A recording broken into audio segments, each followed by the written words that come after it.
O fewn 8 munud roedd tîm Estynedig ar y blaen, trosedd ar Will Evans a Chris Venables yn dathlu dychwelyd o'i waharddiad gyda gôl. 5 munud wedyn roedd Brymbo yn gyfartal wrth i Michael Thompson sgorio'n erbyn I gyn glwb.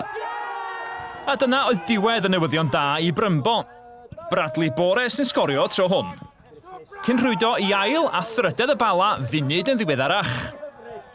A dyna lle dechreuodd I fynd yn fler I Brymbo. Kieran Smith yn ei gwneud hi'n 4 cyn yr hanner awr, a Will Evans yn ei gwneud hi'n 5 o groesiad Bores. Roedd hi'n hanner dwsin i'r Bala drwy ail gol Venables ac yna'n 7 I hogia Penllyn drwy ail gol hefyd I Kieran Smith. Oliver Shannon sgoriodd gol ola'r hanner cynta, 8 gol I 1 ar yr egwyl.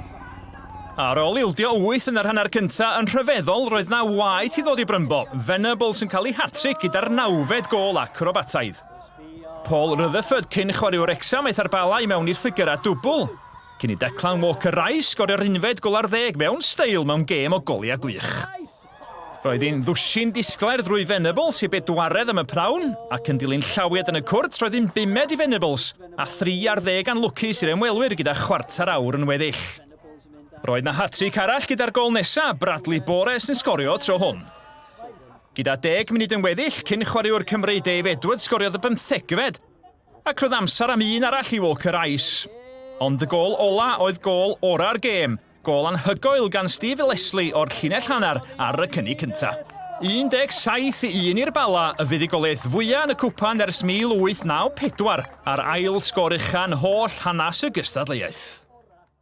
Yeah, I don't think we've ever scored like that, but the goals were a different level, and my first ever game in charge was against Brymbo, and we won 2-1.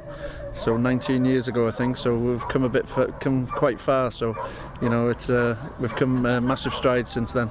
In games like this, the game can die out, but we've got obviously standards to set, and there's fierce competition for places as well. So everyone wants to, today chip in and score goals, and just sort of increase our levels, I suppose. We haven't been scoring too much, so it's good today to get some goals put away. And taking that form now, Brad, into the league, that's key.